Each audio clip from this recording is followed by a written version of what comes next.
መላው አደይ እና ዳይመንድ ደነገጡ። ዳይመንድ እጅጉን ደስ አለው። የእውነት ዶክተር አኩርተኸኛል። ምክንያቱም ዲቭ ይሄ ነገር ይገባው ነበረ። እኔ ከማደርገው ባንተ ያምራል። ዛሬ ገና አደይን እንደምትወዳትና እንደምታፈቅራት አረጋገጥኩኝ ዶክተር። ከዚህ በኋላ ላንተ የፈለግከውን ነገር አደርግልሃለሁ። በጣም አመሰግናለሁ ብሎ ዳይመንድ ዶክተሩን አመሰገነው። በቃ ከዚህ በላይ ሌላ ነገር መናገር አልፈልግም ዳይመንድ። ምክንያቱም ዴቭ አብዝቶት ነበረ። ሁልጊዜ አደይን ቁልቁል እያየና አደይን እየረገጣት ያለው እሱ ነው እንጂ እሱ አይደለችም። እሷ ደግሞ ከኋላው እየሄደች አጠገበችው። መቆጣት ካለብህ እህትህን ተቆጣት። የሴት ልጅ እራሷን ስታከብር ነው እንጂ እራሷን ዝቅ ስታረግ እኛ ወንዶች አንወድም ብሎ አለው። ዳይመንድ እውነትህን ነው። አሁን እንኳ አደይ አብዝተዋለች።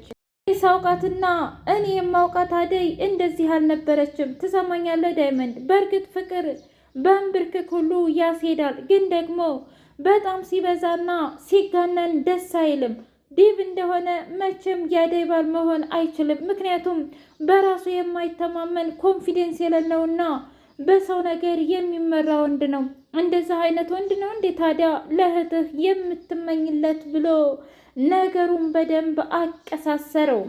የአደይን የቤዛና የሊሊ ወረቀት ጉድ አመጣ። በስተመጨረሻ ቤዛ የያዘችው ፎርጅድ ወረቀት እንደሆነ ገጀራው ደርሶ ለመርማሪው ነገረው። እዚህ ሁሉ ጣጣ ውስጥና መከራ ውስጥ የገባሁት በገንዘብ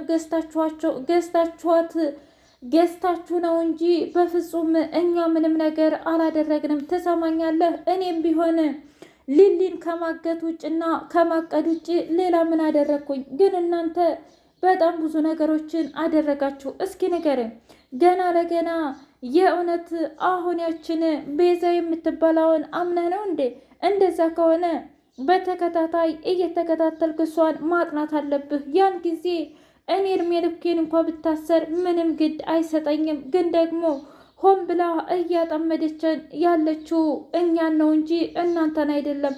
ለምንድን ነው የማይገባችሁ? ግን እባካችሁን ይግባችሁ እያለች ስታወራ ምንም ግራ ገባው። ቆይ ታዲያ ምን እያልከኝ ነው? ነገርኩሽ እኮ ሊልዬ፣ ምክንያቱም ያጠመደችሽ ቤዛ ናት እንጂ ሌላ አይደለም። ያ ሁሉ ወረቀት ፎርጅጅ ነው፣ ሆን ብላ በገንዘብ ገዝታ ነው ያሰራችው ብሎ ሲላት፣ ይሄ ደግሞ ጥሩ አማራጭ ነው። ምክንያቱም ከዚህ በላይ ላለው እርምጃችሁ በደንብ ልትጠነቀቁ ይገባል ብሎ ከባድን ማስጠንቀቂያ ሰጠው።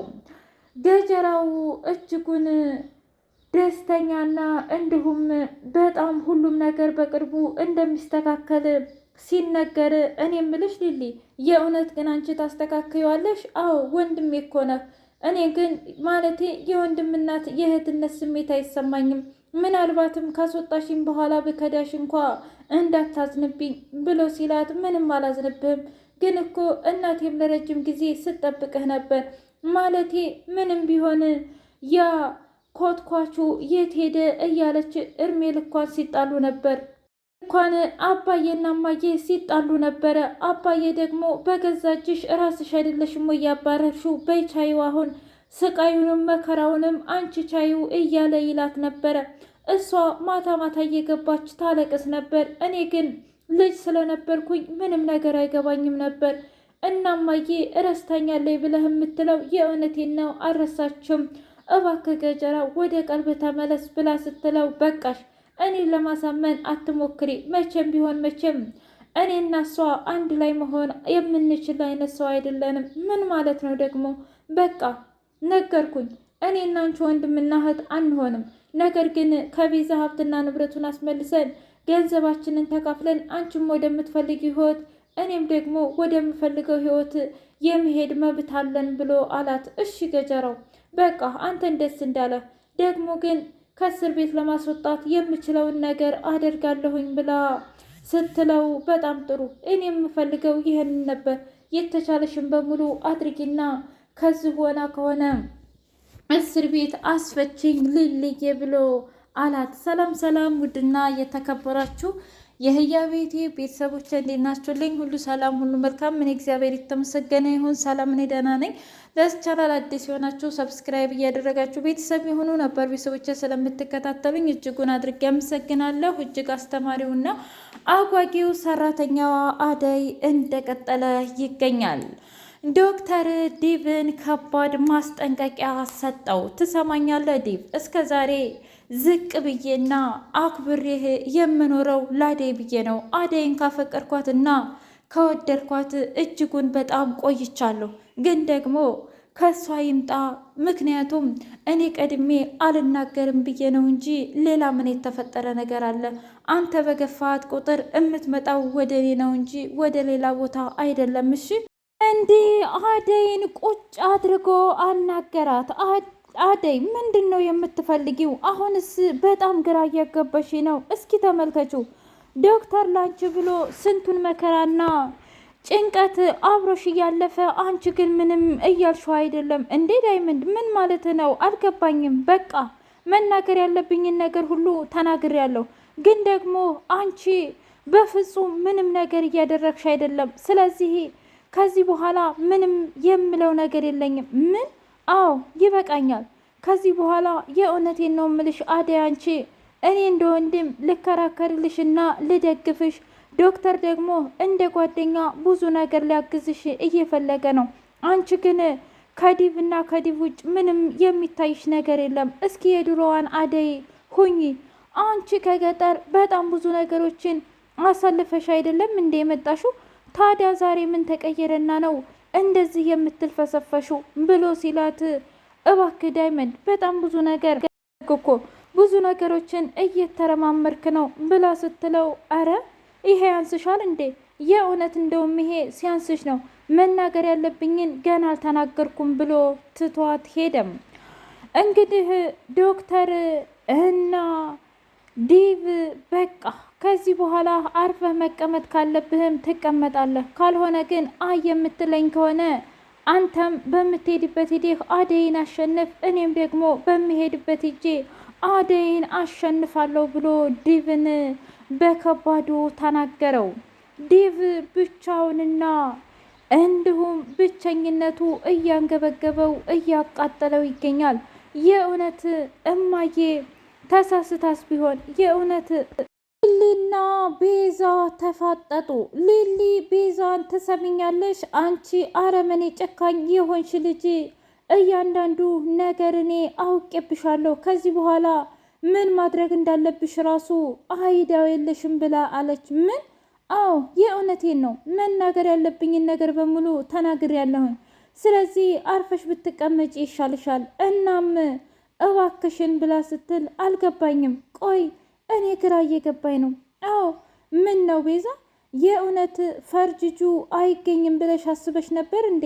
እያንዳንዱ ወረቀት ገጀራው ሰጥቶኛል እና በቀጣይ እስር ቤት የምትበሰብሽው አንቺ ነሽ ብላ ስትላት፣ ቤዛ ኩርትምትም ብላ ፈርታና በጣም ሚስኪን ሁና ከቤቷ ወጥታ ሄደች። በቃ ሊሊ ጀግና ማለት አንቺ ነሽ። የፈለግሽውን ነገር በፈለግሽው ሰዓትና እንዲሁም ደቂቃና ሰኮንድ ታገኛለሽ እያለች ራሷን ማሞጋገሱን ቀጠለችበት። አደይ በቃ ከዚህ በኋላ ደክሞኛል ሮማኔ፣ ወደ ገጠር መሄድ እፈልጋለሁ ስትል፣ እንዴ ለምን እንደዚህ ታያለሽ? በዙሪያሽ እነ ዳይመንድ እነ ዶክተር እንዲሁም ዲቭም ቢሆን እኮ የእውነት ላንቺ እውነት ስለመሰለው እንጂ ላንቺን ጠልቶሽ አይደለም። ትሰሚኛለሽ? ቤሪን እንደማይወዳትና እንደማያፈቅራት ሳይለማ የተፈታ ነው። ትክክል ነገር ነው። ታዲያ ለምንድን ነው በዚህ ነገር እንደዚህ የምትዩ? የእውነት በጣም ግራ ያጋባል። ታይ ግዴለሽም ታይ። አይ እንደዛ ማለት እኮ አይደለም፣ ግን ደግሞ ደክሞኛል። ቢሆንም ቢደክምሽም እኔ የማውቃት በጣም የምትታገለዋና ጀግናዋን አደይ ነው። እባክሽ እንደዚህ አታድርጊ ብላ አለቻት። የፍቅር እናት ክንዷን ሽንጧን ገትራ በጣም ተማጎተችላት። ቆይ በቃችሁ፣ ከዚህ በኋላ ማንም ቢሆን ማንም ይሄ የኔ ቤት ነው። አልማዝም ብትሆን አንድ ጊዜ ንቃኝና ረግጣኝ ሂዳለች። ከዚህ በኋላ የእሷና የኔ ጓደኝነት እዚህ ላይ አብቅቷል እኮ። ቦሌ አውሮፕላን ላይ ስትወጣ ሊሄድ ነው ቻው ማለት ምን ማለት ነው? አብረን እንዳልበላን አብረን እንዳልጠጣንና ችግሮቻችንን አብረን እንዳልተካፈልን ገና ለገና ዛሬ ያለፈላትና ወይም ደግሞ አደይን ስላልወደደቻት ብቻ እኔ ላይ እንዴት እንደዚህ ታደርግብኛለች? ውጪ ብላ ስትላት ቆይ እንግዳ የምታስተናግዱት በስተመጨረሻ መዋረዷ እጅጉን አስደሰተው። ዳይመንድ ትሰሚኛለሽ? የእውነት አደይ እህቴ ላይ እንደዛ ተጫውተሽባት የምተውሽ ይመስልሻል እንዴ? በፍጹም አላደርገውም። እና እያንዳንዱ ነገር አርፈሽ የምትይች ከሆነ አደይንና ዲብን ይቅርታ የምትጠይቅ ከሆነ ብቻ ነው የምሰጥሽ። አይ የምትይ ከሆነ ደግሞ እዚህ በቀን 10 ጊዜ እየመጣሽ ዳይመንድዋ ስጠኝ እያልሽ በንብርክክሽ ትሄጃለሽ ብሎ አላት። ዲብንም ቢሆን ትሰማኛለህ ዲብ፣ እስከ ዛሬ ጸጥ ያልኩት እኮ ለአደይ ብዬ ነው እንጂ ለሌላ ብዬ አይደለም። አሁን ደግሞ ከአደይ ጋር ያለህ ግንኙነት ስላበቃለትና ምንም ነገር ስለማይፈጠር በቅቶኛል፣ ትቼዋለሁኝ እና ከዚህ በኋላ ያንተ ወንድምና ጓደኝነት ይቅርብኝ ብሎ ረግጠት ሄደም። በሌላ በኩል ሩታዬ እጅጉን ተደስታና እንዲሁም ዘንጣ ነንህር ዳይመንድ ዛሬ ዶክተሩ ጠርቶኛል ሊጋብዘኝ ነው ብላ ስትል እኔን ስተይ ግን አንቺን ማስመልከት ነው። ትሰሚኛለሽ ሩታዬ፣ እኔ በጣም ነው የምወድሽ የማከብርሽ ምርጥ ጓደኛዬ ነሽ። ግን ደግሞ ዝም ብለሽ ላልሆነ ሰው ልብሽን እንድትሰጪው አልፈልግም ብሎ ሲላት ምንድን ነው የምታውቀው ነገር አለህ እንዴ? ያንቺ ልብ ልክ ዶክተሩ ጋር እንደሆነ ሁሉ የዶክተሩም ልብ ደግሞ ሌላ ጋር ነው። ምን የምታውቀው ነገር አለህ እንዴ? እንዴ እኔም አላውቅም፣ ግን ደግሞ ይመስለኛል። አይ ምናልባት እኔ እስጋ ቢሆን። አይ በፍጹም አንቺ ጋርማ አይሆንም። ምን ሆነሽ ነው? ምን ነው አንቺ ተመራጭ አይደለሽም ቆንጆ አይደለሽም እያልከኝ ነው እንዴ? አረ እንደዛ ማለት አይደለም፣ ግን ደግሞ በቃ አለ አይደለ የታየኝንና የማየውን የምረዳውን ነገር እኮ ነው እየነገርኩሽ ያለሁት። እንደዛ ከሆነ ዛሬ እንሄድና እናፋጣው። ምን ትሰሚኛለሽ? ግን ብቻ ሂደሽ ዳይመንድ ብሎኛል እንዳትይ። አረ እኔ እኮ ያራዳ ላይ ነኝ፣ ማንም ብሎኛል አልልም። ግን ደግሞ ማወጣጣት ያለብኝን ነገር አንተም እኔም ማወጣተን ማንን እንደሚያፈቅር መገንዘብ አለብን ብላ አለችው። ወደ ድግሱ እንግዲህ ሩታዬና ዳይመንድ ሄዱ። ምን ይፈጠር ይሆን በቀጣይ? ዲብና አደይስ የእውነት ይጋቡ ይሆን ወይስ ደግሞ ዶክተሩ አደይን አግብቶ እዛው ለንደን ሄድ ይሆን?